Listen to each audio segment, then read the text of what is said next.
السلام علیکم خوږو دوستانو، ستړي مه شئ. خدای پاک دې وکړي چې جوړ او روغ یاست. خوږو دوستانو، لکه څنګه چې تاسو ته معلومه ده چې 23 سپتمبر د پښتون کلتور نړیواله ورځ ده. د هر کال په ډول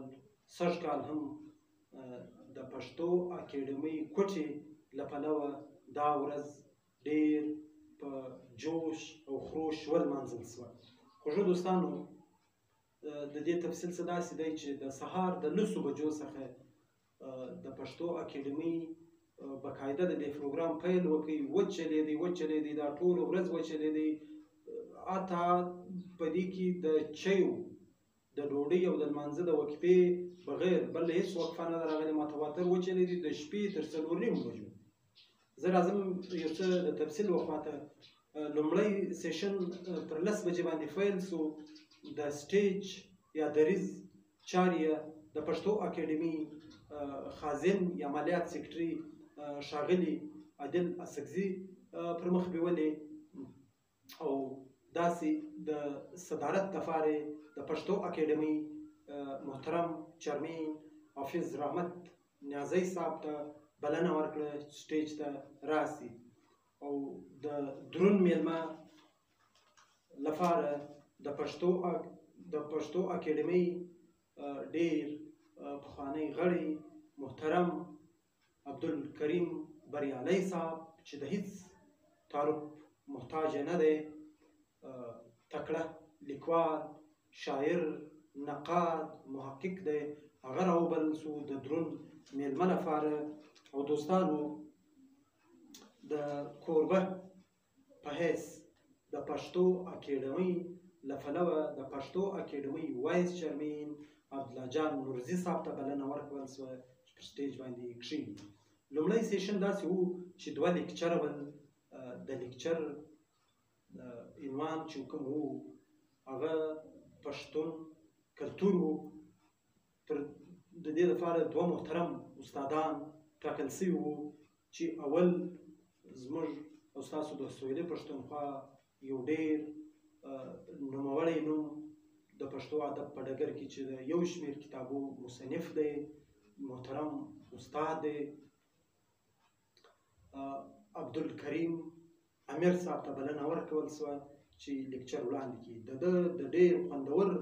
او مفصل لیکچر بعد د دویم لیکچر لپاره د محترم ایاز مندوخیل صاحب ته بلنه ورکول شوه. هغه راغی، دویم لیکچر یې وړاندې کړ. دویم لیکچر هم ډېر خوندور، ډېر مفصل و چې اورېدونکو ټولو د زړه په غوږو واورېدی. دا سیشن تقریبا تر څه کم 3 بجو وچلېدی. په آخري کې د دې سیشن محترم درون میلمه عبدالکریم بریالي صاحب تفصیلي خبرې وکړلې په پښتو کلتور باندې. ډېرې تفصیلي او اوږدې او اغېزناکې او مینهناکې خبرې وکړلې. له دې بعده د پښتو اکیډمۍ چیرمین او د سیشن صدر محترم حافظ رحمت نیازی صاحب راولاړ شو او تفصیلي او خوږې خبرې وکړلې. له دې بعده د غونډې درون میلمه چې د پښتو اکیډمۍ له پلوه راغلی و عبدالله جان نورزي صاحب راولاړ شو چې ډېره مختصره وینا او د ګډونوالو شکریه یې فقط ادا کړه. له دې بعده یو دم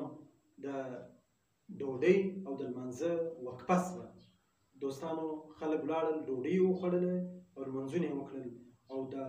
سټیج سیکرټري محترم عادل صاحب له پلوه ورته وویل شول چې پر 3 بجې به فکس بیرته راځي، ځکه چې غونډه پیلیږي. زموږ د دویم سیشن دروند میلمه به وي د بلوچستان ایالت گورنر شیخ جعفر مندوخیل صاحب. همداسې چې موږ ډوډۍ وخوړله او لمونځونه مو وکړلو چې راشوه شو، پر 3 بجې د دویم سیشن پیل وشو. د دویم سیشن پیل د قرآن کریم په مقدسو آیاتو باندې وشو چې د دې سعادت د سویله پښتونخوا د مسلم باغ د محترم شاعر او لیکوال مولوي علاداد اکمل صاحب په برخه شو. علاداد اکمل صاحب د قرآن کریم آیات او د هغه پښتو ترجمه وړاندې کړه ګډونوالو ته. له دې بعده د دویم سیشن پیل وشو. دوستانو دا دویم سیشن چې وو ډېر ارزښتناک او ډېر یو ضروري سیشن وو. دوستانو دا داسې سیشن وو چې د پښتو اکیډمۍ کوټې په تاریخ کې یو نوی باب پرانیستل سو. دا داسې وو چې پښتو اکیډمۍ ډیجیټلایزیشن لور ته ولاړه. دوستانو د دې غونډې پیل د محترم د دې پروجیکټ دوه محترم استادان ول. یو وو آی ټي انجینیر سیف الرحمن فانیزی صاحب او دویم وو د دې پروجیکټ سکالر ډاکټر میر حسن خان اتل صاحب. دوستانو د دې غونډې باقاعده پیل دوی وکړي. پر دې باندې د غونډې ګډونوالو ته مکمل تفصیل ورکول سو چې پښتو اکیډمي زیار کښلی دی او نیت لري او ټکل یې کړی دی چې پښتو اکیډمي به ډیجیټلایزیشن کیږي. هغه به داسې وي دوستانو، د دې په ساده الفاظو کې تاسو ته زه څه ترجمه وکړم چې ډیجیټلایزیشن څه ته وایي. دوستانو یا پر کاغذ موږ لیکي، له دې څخه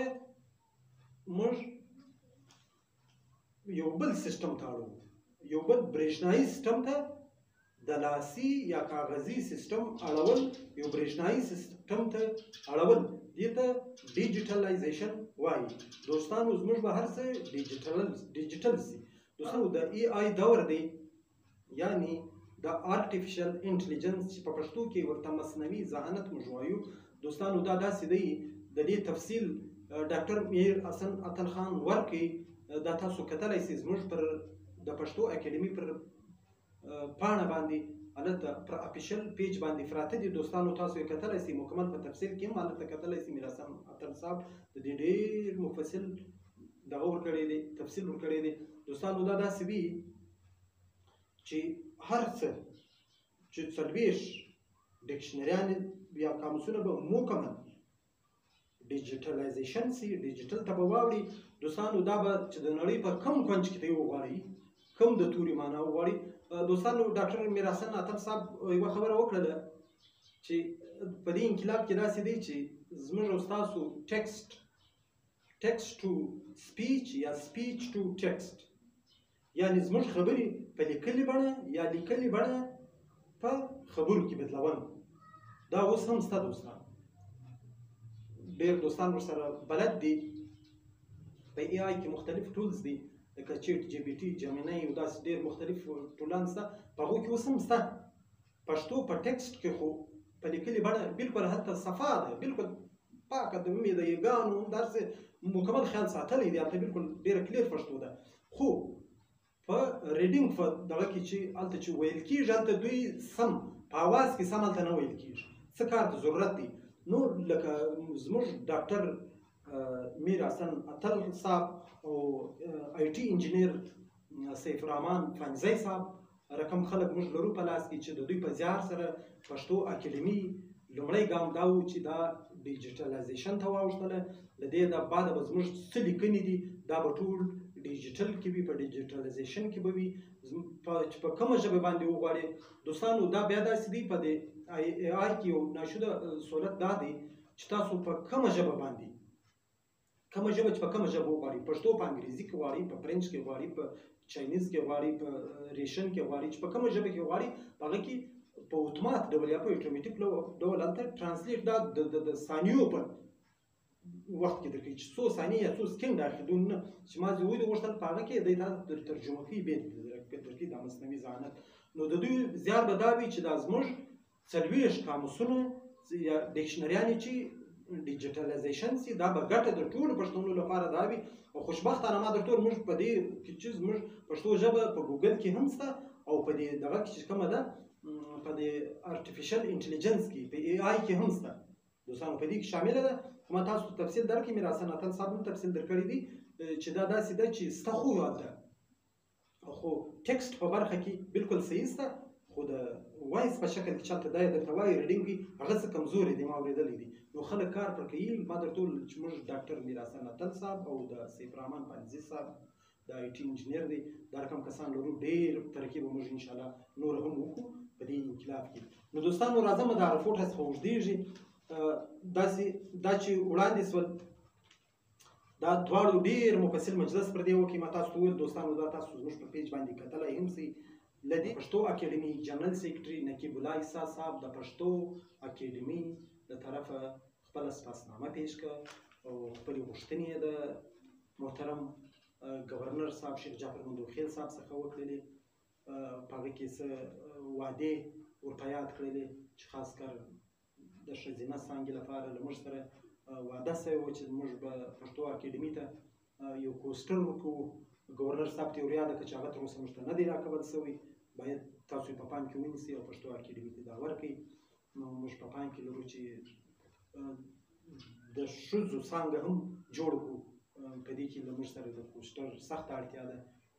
له دې بعده چې محترم نقیب عیسی صاحب د پښتو اکیډمي جنرال سیکرټري و د چې سپاسنامه پیش کړه له دې بعده بیا شیخ جعفر مندوخیل صاحب تفصیلي خبرې وکړلې او د هر قسم تعاون غږ یې وکړ چې زه هر قسم مرسته له تاسو سره کوم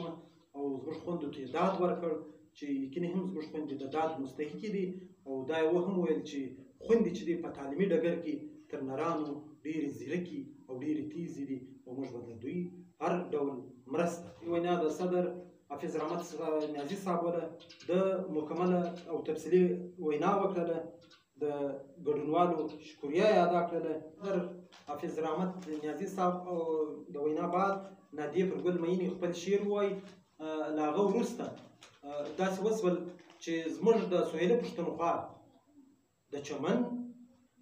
د کلاسیفلا او د بوري له پلوه چې کوم هنرمندان راغوښتل سوي وو هغه هنرمندان چې دوی د دریاب یا زموږ د سهیله پښتونخوا خلک تنبل ورته وایي له دې سره یې ولسي بانډار وکړ چوغکه او سارنګۍ زموږ د بوري د سیمې یو ډېر لرغونی دغه دی هغه یې وړاندې کوي او د چمن زموږ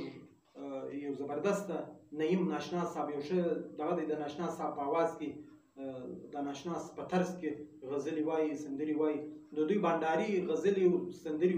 وویلې دا سیشن تر ماښامو پورې وچلېدی تر 10:08 بجې د پښتو یو خوندوره مشاعره شروع سوله دوستانو د مشاعرې صدارت زموږ او ستاسو د سیمې یو محترم لیکوال او شاعر چې ډېر کتابونه یې چاپ سوي دي د محترم محمود ایاز صاحب له طرفه صدارت چوکۍ محمود ایاز صاحب سنبال کړله او د دروند میلمه په حیث زموږ د سهیله پښتونخوا یو ډېر نوموړی نوم یو ډېر نامتو نوم چې ټول خلک یې پیژني یو ښه لیکوال یو ښه شاعر محترم دا یو شمېر کتابو مصنف دی دی هم ښاغلی عصمت ظهیر صاحب د دروند میلمه په حیث کښېنستی او د کوربه په حیث د پښتو اکیډمۍ ښځینه سیکرټري مقصوده تارڼې تشریف درلود په دې مشاعره کې تقریبا د سهیله پښتونخوا د ټولو پښتون میشتو سیمو شاعرانو ګډون وکړ چې بیخي ډېر شاعران راغلي وو او ډېر خوندور او نوي او ښایسته شعرونه یې وویل هر شاعر ډېر خوندور شعرونه وویل 18 شاعرانو شعرونه وویل د وخت د کمۍ له وجې څخه 10 شاعران پاته سول چې خپل شعرونه یې وړاندې نه کړل ځکه چې وخت ډېر کم و دوستانو دا د مشاعرې سیشن چې کوم وو دا پر 10:10 بجې وفای ته ورسېدی او له دې بعده بیا د ډوډۍ او د لمانځه وقفه وه دوستانو چې څه وخت د ماخستن ډوډۍ وخوړل سوه او ملګرو لمونځونه وکړل د سندریز ماښام او د ټنګ ټکور پیل وسو چې ودې ته د سهیله پښتونخوا ډېر مشهوره او ډېر غټ نومونه را بلل سوي وو ډېر غټ سندرغاړو ګډون پکښې وکړ چې په دې کې چې دی د سهیله پښتونخوا د چمن د سیمې یو ډېر نوموړی سندرغاړی نعیم ناشناس چې د ناشناس په طرز کې اکثره وخت سندرې وایي دا راوبلل سو او نعمت الله ثاني صاحب راوغوښتل سو او عبدالحکیم مشال صاحب چې رئیس تعارف محتاج نه دی او خوندور غږ د فکر کړی دی دی راوبلل سو خپلې سندرې او غزلې وویلې عبدالحکیم مشال صاحب راوغوښتل سو او یو بل زموږ او ستاسو د سیمې د سویلي پښتونخوا د مسلم باد سره تعلق لري یو ځوان شاعر دی یو ډېر ښه استعداد خدای پاک ورکړی دی ډاکټر عبید زیارمل صاحب دی اکثره وخت د بهید جان کندهاري صاحب طرز وایي یو ډېر خوندور طرز وایي دوستانو دومره خوندور طرز چې زما خپله ډېر خوښېږي دوستانو هنرمندانو چې خپلې سندرې او غزلې وویلې لکه نعیم ناشنا صاحب نعمت الله ثاني صاحب عبدالحکیم مشال صاحب ډاکټر عبید زیارمل صاحب له دې بعده زموږ یو داسې نوم د سویلي پښتونخوا یو داسې نوم یو داسې څوک یو داسې تاند او ځوان سندرغاړی چې دوستانو زه به تاسو ته د دوی ناشوده خوندوره خبره دا وکړم اجاز ظفک صاحب دا چې څه وخت راغلی دوستانو تاسو ومنئ چې تالار ته دننه سو داسې لکه یو ډېر غټ شخصیت لکه موږ اکثر وخت په سویلي پښتونخوا کې یو دود شروع شوی دی چې څه وخت په یو سیاسي جلسه کې د هغه ګوند مشر راسي ټول خلک ورته ولاړ سي د احترام لپاره نو ولاړ سول د ده هرکلی یې وکړ د ده استقبال یې وکړ یقیني هم یو ډېره ښایسته شېبه وه ما ته ډېر ښه خوند راکړ نو څه وخت چې اجاز ټوپک صاحب په سندرو فیل وکړي صدا ځوان ورته کښېناستی بغیر له څه وقفې څخه یې د سهار تر 4:30 بجو پورې او دوستانو یو بله ناشوده خبره به زه تاسو ته دا وکړم دوستانو ډېره ناشوده خبره ده زما په ډېرو غټو هنرمندانو په ډېرو غټو پروګرامونو کې ما ګډون کړی دی دوستانو دا به درته ووایم چې اول دا پروګرام و د اجاز ظفک صاحب زه دا دور کوم د خپل اړخه د خپله پلوه او د ټول پښتو اکاډمۍ له پلوه چې واید دا ځوان او تاند سندرغاړی و چې له 12 یا 12:30 بجې به یو غالبا چې دی دغه پیل وکړي شروع سو د شپې تر 4:30 بجو بغیر د څه وقفې څخه چې بالکل ولاړ سوی هم نه دی ورته ناست و د اورېدونکو فرمایشي غزلې او سندرې ویلې ټپې ویلې کاکړۍ غاړې ویلې یو ذره فرق هم د اوله سره تر پایه دوستانو د پښتو اکاډمۍ چوکیانې تاسو ته معلومې دي چې بیخي غټ تالارې دي چوکیانې هم ټولې ډکې وي او دا ګلیانې چې دي د چوکیانو مابین چې کوم فاصله دي کې هم خلک ناست ول او کوم چې دا مخ ته د سټیج سره لاندې درې سره لاندې خلاص ځای دی د تګ راتګ دپاره دا هم مکمل ډکو تاسو په ویډیو کې کتلی سئ دوستانو زموږ پر پیج باندې د پښتو اکاډمۍ پر افیشل پیج باندې دا هم دوستانو تاسو وګورئ زموږ په خبرو بر وسه مه کوئ په خپله وګورئ چې اجاز ظفک ته زه داسې حیران او ګوته په غاښ پاته سوم چې د 12:30 بجو څخه د سهار پورې یو څوک هم نه دی وتلی څومره کسان ناست وو تر پایه ورته ناست وو دی د زړه په غوږو اورېده او ده ته یې پر هره کاکړۍ غاړه پر هره ټپه او پر هر شعر باندې او پر هره سندرو او غزله باندې داد ورکوي او نارې یې ویلې او چکچک یې پر کولې د ده شعرونو اورېدونکو ته خوند ورکوي نو زه د خپله اړخه ده ته سور سلام کوم او خدای پاک دې داسې تاند او داسې خوږ اوازه سندرغاړي نور هم زموږ په پښتنه سیمه کې پیدا کړي یقیني هم یو ډېر خوندور غږ دی یو ډېر خوندور انداز یې دی یو ډېر ځوان او ډېر ښه استعداد خدای پاک ورکړی دی ما درته وویل چې یو نه ستړی کېدونکی انسان دی چې دون یو څو ساعته متواتر تر سهاره پورې دا خلک داسې وساتل داسې چې یو څوک نه وتلی دی نه ښورېدلی دی تر پایه پورې ده ته دا درکړل دا ټول د ده مینهوال د ده لپاره راغلي او نور سندرغاړي هم د زړه په غوږو واورېدل خو تر ټولو ډېر وخت چې واخیستی تر ټولو ډېرې سندرې چې وویلې دا اجاز ظفک صاحب و ټول خوندور زه دا نه وایم نور سندرغاړي د ما څخه خفه نه سي ټول پر خپل وار باندې ښې سندرې وویلې عبدالحکیم مشال صاحب زموږ سنیر ډېر سنیر سندرغاړي او شاعر دی ډېر خوندور شعر هم لري خپل شعر لري د کراچۍ په ښار کې اوسي د دغې پښتو ادب مینې له کراچۍ څخه راوستلی وي د کراچۍ څخه غالبا راغلی به هم په جهاز کې و خوارکۍ په دغه ټکټ یې په خپلو پیسو کړي دي راغلی و د پښتو د خدمت لپاره او د پښتون کلتور نړیوالې ورځې د لمانځلو لپاره کوټ ته راغلی و د هم یوه نړۍ مننه نو دوستانو دا و زموږ د پښتو اکاډمۍ کوټې رپورټ خدای دې وکړي که د چا نوم راڅخه پاته شوی له ما څخه خفه نه شي وروره زه هر چاته یو رقم عزت ورکوم ریسپیکټ ورکوم دوستانو ټول زما لپاره قابل احترام دي قابل قدر دي هر چا چې په پښتو اکاډمۍ کې د پښتو اکیډمي په دې پروګرام کې له موږ سره په دې غونډو کې له موږ سره لږ مرسته کړې ده، که ډېره د ټولو یوه نړۍ مننه ده چې سهاره څه بیا د شپې تر 4:30 بجو دا ټول خلک له موږ سره لګیا